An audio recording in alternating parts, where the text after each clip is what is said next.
ಆತ್ಮೀಯ ವಿದ್ಯಾರ್ಥಿಗಳಿಗೆ ಸ್ವಾಗತ. ಈ ವಿಡಿಯೋದಲ್ಲಿ BCom ಸೆಕೆಂಡ್ ಸೆಮಿಸ್ಟರ್ನ ಫಿನಾನ್ಷಿಯಲ್ ಅಕೌಂಟಿಂಗ್ ಪಾರ್ಟ್ 2ನಲ್ಲಿ sale of partnership to a limited ಕಂಪನಿಯ ಪ್ರಾಬ್ಲಮನ್ನು ನಾನು ಸಾಲ್ವ್ ಮಾಡ್ತಾಯಿದ್ದೀನಿ. ಹಿಂದಿನ ವಿಡಿಯೋದಲ್ಲಿ ಸಾಲ್ವ್ ಮಾಡಿದಂತೆ ಈ ಪ್ರಾಬ್ಲಮ್ನು ಕೂಡ ಇಲ್ಲಿ ಸಾಲ್ವ್ ಮಾಡ್ತಾಯಿದ್ದೀನಿ. ಪ್ರಾಬ್ಲಮ್ ಹೇಗಿದೆ ಅಂದರೆ ನೋಡೋಣ. A and B were partners in a firm sharing profit and losses equally. Their position on 31/3/2011 was as follows. ಇದು 31/3/2011 ಬ್ಯಾಲೆನ್ಸ್ ಶೀಟ್. ಅಸೆಟ್ಸ್ ಕೊಟ್ಟಿದ್ದಾರೆ, ಲಯಬಿಲಿಟೀಸ್ನ ಕೊಟ್ಟಿದ್ದಾರೆ. ಇಲ್ಲಿ ಬ್ಯಾಲೆನ್ಸ್ ಶೀಟ್ ಕೆಳಗಡೆ ಆನ್ 1/4/2011 ಅಂತ ಅಂದರೆ next beginning of the year the firm was sold to Hema Company Limited on the following terms. So partnership firmನ Hema limited company sale ಮಾಡಿದ್ದಾರೆ. ಏನು ಕಂಡೀಷನ್ ಅಂತ, the company took over assets as under sundry debtors ಇಷ್ಟಿದೆ, furniture ಇದೆ, stock ಇದೆ, plant ಇದೆ, goodwill ಇದೆ. ಏನಿದೆ ಅಂತಂದರೆ ಹಿಂದಿನ ಪ್ರಾಬ್ಲಮ್ನಲ್ಲೆಲ್ಲ ನಾವು ಪರ್ಚೇಸ್ ಕನ್ಸಿಡ್ರೇಷನ್ ಅಂತಂದು ಹೇಳಿದ್ದೀವಿ. ಪರ್ಚೇಸ್ ಕನ್ಸಿಡ್ರೇಷನ್ ಅಂದರೆ ಈ ಪರ್ಚೇಸಿಂಗ್ ಕಂಪ್ನಿ ಪಾರ್ಟ್ನರ್ಶಿಪ್ ಫಾರ್ಮ್ನ ಪರ್ಚೇಸ್ ಮಾಡಿದಾಗ ಇನ್ ರಿಟರ್ನ್ ಆಗಿ ಕೊಡ್ತಕ್ಕಂಥ ಕನ್ಸಿಡ್ರೇಷನ್ ಅಥವಾ ಪ್ರೈಸ್ ಏನಂತ ಕರಿತೀವಲ್ಲ ಅದಕ್ಕೆ ಪರ್ಚೇಸ್ ಕನ್ಸಿಡ್ರೇಷನ್ ಅಂತ ಕರಿತೀವಿ. ಆ ಪರ್ಚೇಸ್ ಪ್ರೈಸನ್ನು ಎರಡು ರೂಪದಲ್ಲಿ ಕೊಡ್ತಾರೆ. ಮೊದಲನೇದಾಗಿರ್ತಕ್ಕಂಥದ್ದು ನೆಟ್ ಪೇಮೆಂಟ್ ಮೆಥಡ್ ಅಂತ, ಎರಡನೇದಾಗಿರ್ತ ಮೆಥಡು ನೆಟ್ ಅಸೆಟ್ ಮೆಥಡ್ ಅಂತ. ಸೊ ಹಿಂದಿನ ಪ್ರಾಬ್ಲಮ್ನಲ್ಲಿ ನಾವು ನೆಟ್ ಪೇಮೆಂಟ್ ಬಗ್ಗೆ ನಾವು ಕಲ್ತಿದ್ದೀವಿ. ನೆಟ್ ಪೇಮೆಂಟ್ ಅಂದರೆ ಕಂಪನಿ ಪರ್ಚೇಸಿಂಗ್ ಕಂಪ್ನಿ ಅನೌನ್ಸ್ ಮಾಡಿಬಿಡುತ್ತೆ ಪರ್ಚೇಸ್ ಕನ್ಸಿಡ್ರೇಷನ್ ಎಷ್ಟು ಅಂತಂದೇಳಿ. ಸೊ ಅಲ್ಲಿ for example purchase consideration 5 lakh ಅಂತ ಹೇಳಿಬಿಡುತ್ತೆ. ಅದು ಪರ್ಚೇಸ್ ಕನ್ಸಿಡ್ರೇಷನ್ನೇ. ಮತ್ತು ನಾವು ಪರ್ಚೇಸ್ ಕನ್ಸಿಡ್ರೇಷನ್ನ ಕ್ಯಾಲ್ಕುಲೇಷನ್ ಮಾಡೋ ಅವಶ್ಯಕತೆ ಇಲ್ಲ. ಕೆಲವೊಂದು ಸಲ ಹೀಗೂ ಕೊಡ್ತಾರೆ. ಯಾವುದು ನೆಟ್ ಪೇಮೆಂಟ್ ಮೆಥಡ್ನಲ್ಲಿ ಡೈರೆಕ್ಟ್ 5 lakh ಆದರೂ ಕೊಡ್ಬೋದು, ಅಥವಾ ಪರ್ಚೇಸ್ ಕನ್ಸಿಡ್ರೇಷನ್ ಹ್ಯಾಗೆ ಕೊಟ್ಟಿದ್ದಾರೆ ಅಂದರೆ 2 ಲಕ್ಷ ರೂಪಾಯಿದು ಶೇರ್ ಕೊಟ್ಟಿದೆ, 2 ಲಕ್ಷ ರೂಪಾಯಿ ಡಿಬೆಂಚರ್ ಕೊಟ್ಟಿದೆ, 1 ಲಕ್ಷ ರೂಪಾಯಿ ಕ್ಯಾಶ್ ಕೊಟ್ಟಿದೆ, ಹೀಗೂ ಕೂಡ ಹೇಳ್ತಾರೆ. ಸೊ 3 ಐಟಮ್ಸ್ ಟೋಟಲ್ ಮಾಡ್ಕೊಂಡು ಬಿಟ್ಟರೆ ಅದು ಟೋಟಲ್ ಪರ್ಚೇಸ್ ಕನ್ಸಿಡ್ರೇಷನ್ ಆಗುತ್ತೆ. ಪರ್ಚೇಸ್ ಕನ್ಸಿಡ್ರೇಷನಲ್ಲಿ ನೆಟ್ ಪೇಮೆಂಟ್ ಮೆಥಡ್ ಒಂದು, ನೆಟ್ ಅಸೆಟ್ ಮೆಥಡ್ ಇನ್ನೊಂದು. ಸೊ ಹಿಂದಿನ ಪ್ರಾಬ್ಲಮ್ನಲ್ಲಿ ನೆಟ್ ಪೇಮೆಂಟ್ ಅಲ್ಲಿ ಅನೌನ್ಸ್ ಮಾಡಿಬಿಟ್ಟಿದ್ದಾರೆ ಎಷ್ಟಂತ. ಬಟ್ ಇಲ್ಲಿ ನೆಟ್ ಅಸೆಟ್ ಮೆಥಡ್ನಲ್ಲಿ ಹೇಗೆ ನಾವು ಕ್ಯಾಲ್ಕುಲೇಟ್ ಮಾಡ್ತೀವಿ ಅಂದರೆ ಹಿಂದೆ ನಾನು ಅದನ್ನ ಹೇಗೆ ಕ್ಯಾಲ್ಕುಲೇಟ್ ಮಾಡೋದಕ್ಕೂ ಕೂಡ ತೋರಿಸಿದ್ದೀನಿ, ಹೇಳಿ ಕೂಡ ಇದ್ದೀನಿ. ಇಲ್ಲಿ ನೆಟ್ ಅಸೆಟ್ ಮೆಥಡ್ನಲ್ಲಿ ಏನು ಮಾಡ್ತಾರೆ ಅಂದರೆ ಅಸೆಟ್ಗಳನ್ನ ಎಷ್ಟೆಷ್ಟನ್ನ ಯಾವ್ಯಾವ ಅಸೆಟ್ನ ಎಷ್ಟೆಷ್ಟಕ್ಕೆ ಪರ್ಚೇಸ್ ಮಾಡಿದ್ದಾರೆ, ಅದರಲ್ಲಿ ಯಾವ್ಯಾವ ಲೈಬಿಲಿಟೀಸ್ನ ತೊಗೊಂಡಿದ್ದಾರೆ ಅದನ್ನು ಮೈನಸ್ ಮಾಡಿಬಿಟ್ರೆ ಅದೇನು ಬರುತ್ತಲ್ಲ ವ್ಯತ್ಯಾಸ, difference amount, that is called purchase consideration ಅಂತ ಕರಿತೀವಿ. ಅದು ಮುಂದೆ ನೋಟ್ನಲ್ಲಿ ಹೇಳ್ತೀನಿ. ಸೊ ಇದು ಎರಡನೇ ಮೆಥಡ್ ಮೇಲೆ ಕ್ಯಾಲ್ಕುಲೇಷನ್ ಮಾಡೋದು ಪರ್ಚೇಸ್ ಕನ್ಸಿಡ್ರೇಷನ್. ಆಮೇಲೆ the Hema company limited took over sundry creditors at book value ಅಂತೆ. ಇಲ್ಲಿ ಒಂದಿದೆ ಏನು ಲೈಬಿಲಿಟಿ, ಅದನ್ನು ತಗೊಂಡಿದ್ದಾರೆ. The purchase price was paid in the form of 3,900 equity shares of ₹10 each as per the and the balance in cash. Okay, ಈ purchase consideration ಎಷ್ಟಂತ ಗೊತ್ತಾಗಿಲ್ಲ. ಆ ಪರ್ಚೇಸ್ ಕನ್ಸಿಡ್ರೇಷನಲ್ಲಿ 3,900ನ ಇಕ್ವಿಟಿ ಶೇರ್ಸ್ನ ₹10 ಬಂದಂಗೆ ಕೊಡ್ತಾರಂತೆ. ಉಳಿದದ್ದು ಮಿಕ್ಕ ಬ್ಯಾಲೆನ್ಸ್ನ ಕ್ಯಾಶ್ ರೂಪದಲ್ಲಿ ಕೊಡ್ಬೋದಂತೆ. Investment was taken over by mister B ಅಂತೆ. ಎಷ್ಟಕ್ಕೆ? 6,000. Okay, the real estate expense 500 ಇದೆ. Shares are distributed among partners in 3:2 ratio. Okay, ಕೊಟ್ಬಿಟ್ಟಿದ್ದಾರೆ ಇಲ್ಲಿ ಹೆಂಗೆ ಶೇರ್ಸ್ನ ಹಂಚಿದಾರಂತ. ಸೊ ಹಾಗಾದ್ರೆ ನೆಸಸರಿ ಲೆಡ್ಜರ್ ಅಕೌಂಟ್ಸ್ನ ಓಪನ್ ಮಾಡಬೇಕು to close the books of the firm. ಅಂದರೆ ಫಸ್ಟ್ ಅಕೌಂಟ್ ಯಾವುದಂತಂದರೆ ರಿಯಲ್ ಎಸ್ಟೇಟ್ ಅಕೌಂಟ್ ಓಪನ್ ಮಾಡಬೇಕು. ಬಟ್ ಈ ಪ್ರಾಬ್ಲಮ್ನಲ್ಲಿ ಪರ್ಚೇಸ್ ಕನ್ಸಿಡ್ರೇಷನ್ ನಮಗೆ ಗೊತ್ತಿಲ್ಲ, ಹಾಗಾಗಿ ಪರ್ಚೇಸ್ ಕನ್ಸಿಡ್ರೇಷನ್ ನಾವು ಇಲ್ಲಿ ಕ್ಯಾಲ್ಕುಲೇಷನ್ ಮಾಡಬೇಕಾಗತ್ತೆ. So first note number 1, calculation of purchase consideration. ಬೇಕಾದರೆ ಬ್ರಾಕೆಟ್ನಲ್ಲಿ ಮಾಡಿಬೋದು ಇದನ್ನ. ನೆಟ್ ಅಸೆಟ್ ಮೆಥಡ್ ಅಂತ. ಸೊ ನೆಟ್ ಅಸೆಟ್ ಮೆಥಡ್ ಅಂದರೆ ಯಾವ್ಯಾವ ಅಸೆಟ್ಸ್ನ ಯಾವ್ಯಾವ ಬೆಲೆಗೆ ತೊಗೊಂಡಿದ್ದಾರೆ ಅಂತ ನಾವು ಫಸ್ಟ್ ತೊಗೋಬೇಕು. That is agreed value of assets taken over. ಎಷ್ಟೆಷ್ಟಿದೆ ಕೊಟ್ಟಿದ್ದಾನೆ ಪ್ರಾಬ್ಲಮ್ನಲ್ಲಿ. ಸನ್ಡ್ರಿ ಡೆಟಾರ್ಸ್ 16,000 ಅಂತೆ, furniture 7,000, stock 12,000, plant 17,500, goodwill 6,000, total 58,500 ಅಸೆಟ್ಸ್ನ ಅವ್ರು ಒಪ್ಪಿ ತೊಗೊಂಡಿದ್ದಾರೆ. ಅದರಲ್ಲಿ minus agreed value of liabilities. So less ಮಾಡಬೇಕು. ಏನೇನಿದೆ ಲೈಬಿಲಿಟೀಸ್ ಅಂದರೆ ಕ್ರೆಡಿಟಾರ್ಸ್ ಒಂದೇ ಇರೋದು, ಅಲ್ಲಿ ಸೆಂಟ್ರಲ್ ಕ್ರೆಡಿಟಾರ್ಸ್, ಅದನ್ನು ಕೂಡ 12,000 ತೊಗೊಂಡಿದ್ದಾರೆ. ಸೊ 58,000 ಟೋಟಲ್ ಅಸೆಟ್ಸ್, 58,500 ಅಸೆಟ್ಸ್ನಲ್ಲಿ 12,000 ಲೈಬಿಲಿಟೀಸ್ ಮೈನಸ್ ಮಾಡಿದರೆ 46,500 ಬರ್ತದೆ. ಅದು ಪರ್ಚೇಸ್ ಕನ್ಸಿಡರೇಷನ್ ಅಂತೆ. ಇದು ಪರ್ಚೇಸ್ ಕನ್ಸಿಡರೇಷನ್ ನಾವು ಕಂಡುಹಿಡಬೇಕಾಗಿದೆ ಈ ಪ್ರಾಬ್ಲಮ್ನಲ್ಲಿ. ಯಾವ ಮೆಥಡ್ನಲ್ಲಿ? Net payment ಮೆಥಡ್ನಲ್ಲಿ. ಸರಿ, ಈ 46,500ನ ಪರ್ಚೇಸ್ ಕನ್ಸಿಡರೇಷನ್ ಹೇಗೆ ಪೇಮೆಂಟ್ ಮಾಡಿದ್ದಾರೆ? ಸೊ 2 ರೂಪದಲ್ಲಿ ಮಾಡಿದ್ದಾರೆ. ಒಂದು ಶೇರ್ಸ್ ರೂಪದಲ್ಲಿ, ಒಂದು ಇನ್ನು ಉಳಿದಿರ್ತಕ್ಕಂಥ ಬಾಕಿನ ಕ್ಯಾಶ್ ರೂಪದಲ್ಲಿ. ಹಾಗಾದ್ರೆ ಶೇರ್ಸ್ ಅಷ್ಟಂದರೆ 3,900 ಶೇರ್ಸ್ ಅಂತ. ಎಷ್ಟು ರೂಪಾಯಿಗೆ ಅಂತಂದರೆ 10 rupees. 3,900 × 10 39,000 ಆಗುತ್ತೆ. ಸೊ ಹಾಗಾದರೆ ಟೋಟಲ್ ಪರ್ಚೇಸ್ ಕನ್ಸಿಡರೇಷನ್ 46,500ನಲ್ಲಿ ಈ ಶೇರ್ಸ್ನ ವ್ಯಾಲ್ಯೂ ಮೈನಸ್ ಮಾಡಿದರೆ 7,500 ಆಗುತ್ತೆ. ಅಂದರೆ ಮಿಕ್ಕ ಹಣ, ಶೇರ್ ಕೊಟ್ಟ ಮಿಕ್ಕ ಹಣ 7,500ನ that is paid, balance paid in cash, ಅಂದರೆ 7,500 ಕೊಟ್ಟಿದ್ದಾರೆ. ಸರಿ, ಈಗ ನಾವು ಪರ್ಚೇಸ್ ಕನ್ಸಿಡರೇಷನ್ ಗೊತ್ತಾಯ್ತು, ಎಲ್ಲ ಗೊತ್ತಾಯ್ತು. ಈಗ ಅಕೌಂಟ್ಸ್ ಓಪನ್ ಮಾಡಿ. ಯಾವ ಅಕೌಂಟ್ಸ್ ಅಂದರೆ ಫಸ್ಟ್ ರಿಯಲೈಸೇಷನ್ ಅಕೌಂಟ್ ಒಂದು, ಎರಡನೇದಾಗಿರ್ತಕ್ಕಂಥದ್ದು ಪರ್ಚೇಸಿಂಗ್ ಕಂಪನಿ ಲಿಮಿಟೆಡ್. ಅದಕ್ಕೆ ಹೇಮಾ ಕಂಪ್ನಿ ಲಿಮಿಟೆಡ್ ಅಂತ ಕರಿತೀವಿ ನಾವು. ಯಾವುದೇ ಹೆಸರು ಕೊಟ್ಟರೆ ಹೆಸರು ಬರೀಬೇಕು, ಇಲ್ಲಾಂದರೆ ಪರ್ಚೇಸಿಂಗ್ ಕಂಪ್ನಿ ಬರೀಬೇಕು. ಮೂರನೇದು ಶೇರ್ಸ್ ಅಕೌಂಟ್. ಆಮೇಲೆ ಕ್ಯಾಶ್ ಅಕೌಂಟ್. ಇಲ್ಲಿ ಡಿಬೆಂಚರ್ಸ್ ಕೊಟ್ಟಿಲ್ಲ, ಹಾಗಾಗಿ ಏನು ಕೊಟ್ಟಿದ್ದಾರೆ ಅದು ಮಾತ್ರ. ಶೇರು ಕ್ಯಾಶ್ ಕೊಟ್ಟಿದ್ರೆ ಶೇರ್ ಕ್ಯಾಶ್ ಅಕೌಂಟ್ ಅಷ್ಟೇ ಮಾಡಬೇಕು. ಶೇರ್ಸು ಡಿಬೆಂಚರ್ಸ್ ಕೊಟ್ಟಿದ್ರೆ ಶೇರ್ಸು ಡಿಬೆಂಚರ್ಸ್ ಕೊಡಬೇಕು. ಕೆಲವೊಂದು ಸಲ ಶೇರ್ಸು ಡಿಬೆಂಚರ್ಸು ಕ್ಯಾಶು ಕೇಳ್ತಾನೆ, ಹಾಗಿದ್ದಾಗ 3 ಓಪನ್ ಮಾಡಬೇಕಾಗುತ್ತೆ. ಓಕೆ, ಸೊ ಇಲ್ಲಿ ಶೇರ್ ಮತ್ತು ಕ್ಯಾಶ್ ಇರೋದ್ರಿಂದ share and cash account, last partners capital account. Okay, right. ಇಷ್ಟು ಅಕೌಂಟ್ ಆದಮೇಲೆ first come to this realisation account. ಏನಿದೆ ಸ್ಟೆಪ್ ನಂಬರ್ 1, ಈ ಸೇಲ್ ಆಫ್ ಪಾರ್ಟ್ನರ್ಶಿಪ್ ಮಾಡುವಾಗ ಸ್ಟೆಪ್ ನಂಬರ್ 1 ಹೇಳಿದ್ದೀನಿ. ಫಸ್ಟ್ ಎಲ್ಲ ಅಸೆಟ್ಸ್ಗಳನ್ನು ರಿಯಲೈಸೇಷನ್ ಅಕೌಂಟು ಡೆಬಿಟ್ ಸೈಡಿಗೆ ಟ್ರಾನ್ಸ್ಫರ್ ಮಾಡಬೇಕು. Take 1 by 1. ಸೊ ಫಸ್ಟು ಇಲ್ಲಿ ಡೆಟಾರ್ಸ್ ಇದೆ, ಕ್ಯಾಶ್ ಇದೆ, ಟ್ರಾನ್ಸ್ಫರ್ ಮಾಡಬಾರ್ದು. ಯಾಕಂದರೆ ಕ್ಯಾಶ್ ಇಲ್ಲಿ ಪೇಮೆಂಟ್ ಮಾಡಿರೋದ್ರಿಂದ ಕ್ಯಾಶ್ನ ಟ್ರಾನ್ಸ್ಫರ್ ಮಾಡಬಾರ್ದು, ಕ್ಯಾಶ್ ಅಕೌಂಟ್ ಓಪನ್ ಮಾಡಬೇಕು. ಡೆಟಾರ್ಸ್ ಅಂತಿದೆ. ಎಷ್ಟಿದೆ ಡೆಟಾರ್ಸು? 20,000 ಇದೆ. ಫುಲ್ ಅಮೌಂಟ್ ತೊಗೋಬೇಕು. ಇಲ್ಲಿ ಅಡ್ಜಸ್ಟ್ಮೆಂಟ್ ಇದೆ RDD. ಸೊ ಹಾಗಿದ್ದಾಗ ನಾವು debtors full amount 20,000 debit side, RDD 2,000 ಇದೆ, ಅದನ್ನು ಕ್ರೆಡಿಟ್ ಸೈಡ್ ಹಾಕ್ಕೊಳ್ಳಿ.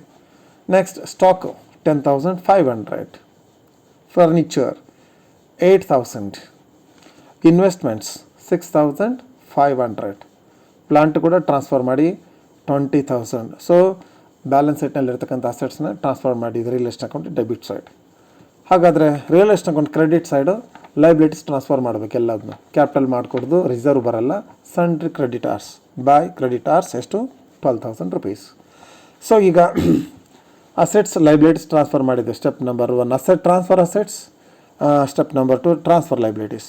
ನೆಕ್ಸ್ಟ್ ಈ ಪರ್ಚೇಸ್ ಕನ್ಸಿಡರೇಷನ್ ಏನಾದರೂ ಇದೆಯಾ ನೋಡ್ಬೇಕು. ಇಲ್ಲಿ ನೋಡಿ ಕೊಟ್ಟಿದೆ, ನೋಡಿ ಇಲ್ಲಿ ಈಗ ನಾವು ಕ್ಯಾಲ್ಕುಲೇಟ್ ಮಾಡಿದ್ವಿ ಈಗ ನೋಟ್ ನಂಬರ್ 1ನಲ್ಲಿ. ಹಾಗಾದರೆ ಏನು ಪರ್ಚೇಸ್ ಕನ್ಸಿಡರೇಷನ್ ಕೊಟ್ಟಿದೆ? ಅದು 46,500 ಪರ್ಚೇಸ್ ಕನ್ಸಿಡರೇಷನ್ ಇದೆ. ಅದಕ್ಕೊಂದು ಎಂಟ್ರಿ ಮಾಡಿರಿ. ಬೈ ಹೇಮಾ ಕಂಪನಿ ಲಿಮಿಟೆಡ್ ಅಥವಾ ಪರ್ಚೇಸಿಂಗ್ ಕಂಪನಿ ಲಿಮಿಟೆಡ್ ಅಂತ ಬರುತ್ತೆ. ನೇಮ್ ಆಫ್ ದಿ ಕಂಪ್ನಿ ಕೊಟ್ಟರೆ ನೇಮ್ ಬರೀಬೇಕು, ಇಲ್ಲಾಂದರೆ ಪರ್ಚೇಸಿಂಗ್ ಕಂಪನಿ ಲಿಮಿಟೆಡ್. ಸೊ ಇಲ್ಲಿ ಹೇಮಾ ಕಂಪನಿ ಲಿಮಿಟೆಡ್ ಎಷ್ಟು ಪರ್ಚೇಸ್ ಕನ್ಸಿಡರೇಷನ್? 46,500. ಓಕೆ, ಇದರದ್ದು ಕರೆಸ್ಪಾಂಡಿಂಗ್ ಎಂಟ್ರಿನ ಇದರಲ್ಲಿ ಮಾಡಬೇಕಾಗತ್ತೆ. ಎಲ್ಲಿ? ಹೇಮಾ ಕಂಪನಿ ಲಿಮಿಟೆಡ್ ಪರ್ಚೇಸಿಂಗ್ ಕಂಪ್ನಿಯಲ್ಲಿ. ಸೊ ಇಲ್ಲಿ ರಿಯಲೈಸೇಷನ್ ಅಕೌಂಟ್ನಲ್ಲಿ ಕ್ರೆಡಿಟ್ ಸೈಡ್ ಬರೆದಿದ್ದೀವಿ ನಾವು, ಪರ್ಚೇಸಿಂಗ್ ಕಂಪ್ನಿ ಅಕೌಂಟ್ ಅಥವಾ ಹೇಮಾ ಕಂಪ್ನಿ ಅಕೌಂಟ್ ಬರೆದ್ರೆ, ಇಲ್ಲಿ ಹೇಮಾ ಕಂಪ್ನಿ ಲಿಮಿಟೆಡ್ನಲ್ಲಿ ಟು ರಿಯಲೈಸೇಷನ್ 46,500 ಕರೆಸ್ಪಾಂಡಿಂಗ್ ಎಂಟ್ರಿ ಮುಗೀತು. ಮತ್ತು ರಿಯಲೈಸೇಷನ್ ಅಕೌಂಟ್ ಮತ್ತೇನು ಬರ್ಬೋದು ಅಂದರೆ ಇಲ್ಲಿ ಅಸೆಟ್ಸ್ನಲ್ಲಿ ಒಂದು ಬಿಟ್ಟಿದ್ದಾರೆ ಪರ್ಚೇಸಿಂಗ್ ಕಂಪ್ನಿ, ಯಾವುದನ್ನ? ಇನ್ವೆಸ್ಟ್ಮೆಂಟ್ನ ತೊಗೊಂಡಿಲ್ಲಂತೆ.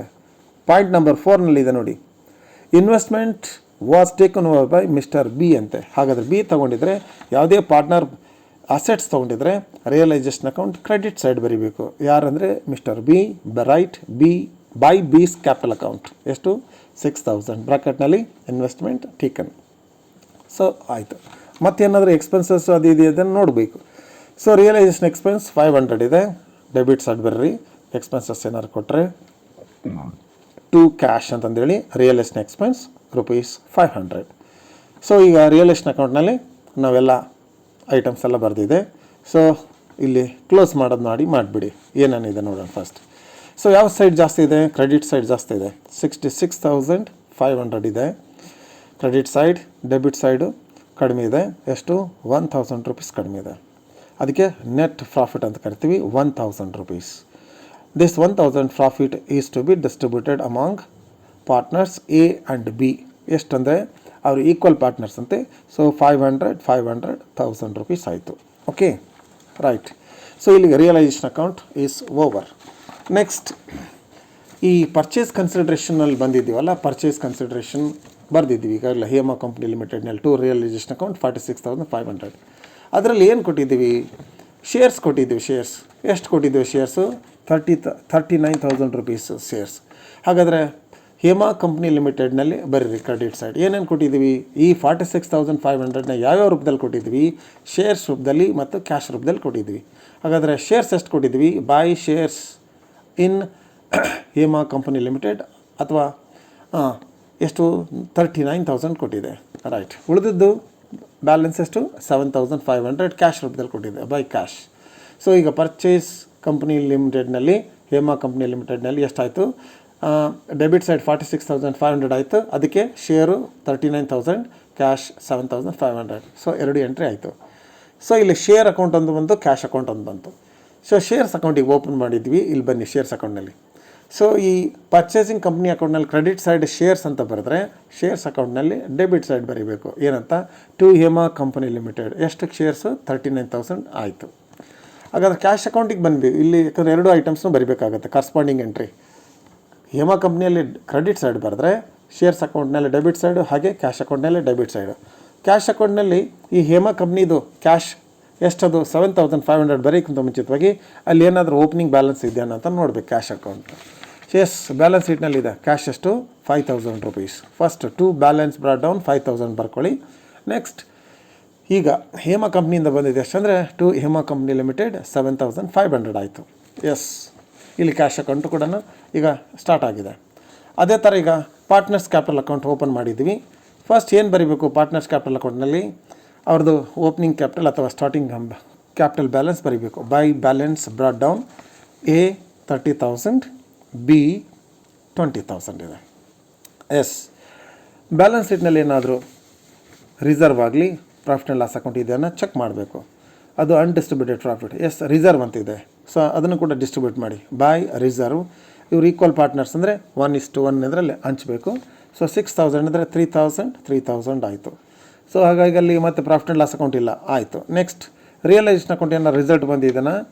ಅದಕ್ಕಿಂತ ಮುಂಚಿತವಾಗಿ ಯಾವುದಾದ್ರು ಪಾರ್ಟ್ನರ್ ರಿಯಲೈಸೇಷನ್ ಅಕೌಂಟ್ನ ಅಸೆಟ್ ತೊಗೊಂಡಿದ್ದಾನ? ಎಸ್, ಬಿ ತೊಗೊಂಡಿದ್ದಾನೆ ಆ ಇನ್ವೆಸ್ಟ್ಮೆಂಟ್ಸ್ನ. ಹಾಗಾದ್ರೆ ಕರೆಸ್ಪಾಂಡಿಂಗ್ ಎಂಟ್ರಿ ಬರ್ರಿ. ರಿಯಲೈಸೇಷನ್ ಅಕೌಂಟ್ನಲ್ಲಿ ಕ್ರೆಡಿಟ್ ಸೈಡ್ ಬರೆದ್ರೆ, ಪಾರ್ಟ್ನರ್ಸ್ ಕ್ಯಾಪಿಟಲ್ ಅಕೌಂಟ್ನಲ್ಲಿ debit side to realisation account ಅಂತ ತೊಗೊಂಡಿರೋರು ಯಾರು? Mister B. ಅವನಿಗೆ ಮಾತ್ರ ಬರೀಬೇಕು ಎ ಡ್ಯಾಶ್. ಬಿನಲ್ಲಿ 6,000. ಏನಕ್ಕೋಸ್ಕರ ಎ ಎಂಟ್ರಿ ಅಂದರೆ ಇನ್ವೆಸ್ಟ್ಮೆಂಟ್ ಟೇಕನ್. ಸರಿ, ಆಯಿತು. ಮತ್ತು ರಿಯಲೈಸೇಷನ್ ಅಕೌಂಟ್ ರಿಸಲ್ಟ್ ಏನಾಗಿದೆ ಲಾಸ್ಟಿಗೆ? ಸೊ ಪ್ರಾಫಿಟ್ ಬಂದಿದೆ. ಆ ಪ್ರಾಫಿಟ್ನ ಪಾರ್ಟ್ನರ್ಸ್ಗೆ ಹಂಚಬೇಕಾಗತ್ತೆ. ಸೊ ಹಾಗಾದ್ರೆ ಹಂಚಿದಾಗ ಅಲ್ಲಿ ರಿಯಲೈಸೇಷನ್ ಅಕೌಂಟ್ ಡೆಬಿಟ್ ಸೈಡ್ ಬಂದರೆ partners capital account credit side by realisation account ಅಲ್ಲಿ ಹಂಚಿದ್ದೀವಿ. ಎಷ್ಟು? 500 ಹಂಚ್ಬಿಡಿ, ಅದು ಪ್ರಾಫಿಟ್ ಅಂತ. ಸೊ ಇದೂ ಆಯ್ತು. ಈಗ ಉಳಿದಿರೋದು ಶೇರ್ಸ್ ಅಕೌಂಟ್, ಕ್ಯಾಶ್ ಅಕೌಂಟ್ ಇದೆ. ಇಲ್ಲಿ ಶೇರ್ಸ್ನ ಹಂಚಬೇಕಾಗುತ್ತೆ ಪಾರ್ಟ್ನರ್ಸ್ಗೆ, ಹೌದಾ? ಶೇರ್ಸ್ನ ಹಂಚಬೇಕು. ಹೇಗೆ ಹಂಚಬೇಕಂದ್ರೆ ರೇಷೋ ಕೊಟ್ಟಿದ್ದಾನೆ, ಆ ರೇಷೋದಾಗ ಹಂಚಬೇಕು. ಇಲ್ಲಾಂದರೆ ನಾವು ಕಂಡುಹಿಡಬೇಕಾಗುತ್ತೆ. ಇಲ್ಲಿ ಕೊಟ್ಟಿದ್ದಾನೆ shares are distributed among partners in 3:2 ratio. ಹಾಗಾದರೆ ಶೇರ್ಸ್ ಅಕೌಂಟಿಗೆ ಬಂದು ಇರ್ತಕ್ಕಂಥ 39,000 ರೂಪೀಸ್ ಶೇರ್ಸ್ನ ಹಂಚಿ. ಯಾರಿಗೆ? ಎ ಮತ್ತು ಬಿಗೆ. So ಹಂಚಿದಾಗ by S capital account ಅವ್ರದ್ದು ರೇಷೋ 3:2 ಅಂದರೆ 3/5, 2/5 ಆಗುತ್ತೆ. ಬೈ ಎಸ್ ಕ್ಯಾಪಿಟಲ್ ಅಕೌಂಟ್ ಎಷ್ಟು? 39,000 ಇಂಟು 3/5, ಅದು 23,400 ಆಗುತ್ತೆ. ಬಿಗಾದರೆ 39,000 ಇಂಟು 2/5 ಆದರೆ 15,600 ಆಗುತ್ತೆ. ಸೊ ಇಲ್ಲಿ ಶೇರ್ಸ್ ಅಕೌಂಟ್ನಲ್ಲಿ ಡೆಬಿಟು ಕ್ರೆಡಿಟು ಈಕ್ವಲ್ ಆಗುತ್ತೆ. ಸರಿ, ಈ ಶೇರ್ಸ್ ಹಂಚಿದ್ದೀವಲ್ಲ ಅದನ್ನು ಪಾರ್ಟ್ನರ್ಸ್ ಕೂಡ ಹಂಚಿಬಿಡಿ. ಪಾರ್ಟ್ನರ್ಸ್ಗೆ ಶೇರ್ಸ್ ಹಂಚಿದರೆ ಡೆಬಿಟ್ ಸೈಡ್ ಬರ್ತದೆ. ಸೊ ಪಾರ್ಟ್ನರ್ಸ್ ಕ್ಯಾಪಿಟಲ್ ಅಕೌಂಟ್ನಲ್ಲಿ to shares in Hema company limited ಅಲ್ಲಿ ಏನು ಬರ್ದಿದ್ರು ಶೇರ್ಸ್ ಅಕೌಂಟ್ನಲ್ಲಿ ಕ್ರೆಡಿಟ್ ಸೈಡ್, ಅದನ್ನೇ ಇಲ್ಲಿ ಕರೆಸ್ಪಾಂಡಿಂಗ್ ಎಂಟ್ರಿ 23,400 ಎ, 15,600 ಬಿ ಬರೀರಿ. ಸೊ ಈಗ ಪಾರ್ಟ್ನರ್ಸ್ ಕ್ಯಾಪಿಟಲ್ ಅಕೌಂಟ್ನಲ್ಲಿ ಆಯಿತು. ಈಗ ಶೇರ್ಸ್ ಅಕೌಂಟ್ನಲ್ಲಿ ಕೂಡ ಮುಗೀತು. ನೆಕ್ಸ್ಟ್ ಕ್ಯಾಶ್ ಅಕೌಂಟ್ ಇದೆ. ಕ್ಯಾಶ್ ಅಕೌಂಟ್ನಲ್ಲಿ ಈಗ ಏನೇನು ಬರ್ತಿದೆ, ಡೆಬಿಟ್ ಸೈಡು ಈಗಾಗಲೇ ಓಪನಿಂಗ್ ಬ್ಯಾಲೆನ್ಸ್ ಬರೆದಿದ್ದೀವಿ 5000. ಆಮೇಲೆ ಹೇಮಾ ಕಂಪ್ನಿಯಿಂದ ಪಡ್ಕೊಂಡಿದ್ದ ಪರ್ಚೇಸ್ ಕನ್ಸಿಡರ್ನಲ್ಲಿ 7500 ಅದಾಯಿತು. ಆಮೇಲೆ ಇದರಲ್ಲಿ ಏನಾದರೂ ಪೇಮೆಂಟ್ ಆಗಿದ್ದನ್ನ ರಿಯಲ್ ಎಸ್ಟೇಟ್ ಅಕೌಂಟಿಗೆ ಚೆಕ್ ಮಾಡಿ. ರಿಯಲ್ ಎಸ್ಟೇಟ್ ಅಕೌಂಟ್ನಲ್ಲಿ ಡೆಬಿಟ್ ಸೈಡ್ ಟು ಕ್ಯಾಶ್ ಅಂತ ಇದೆ ಪೇಮೆಂಟ್, ಅದಕ್ಕೋಸ್ಕರ ರಿಯಲೈಸೇಷನ್ ಎಕ್ಸ್ಪೆನ್ಸಸ್ ಅಂತ.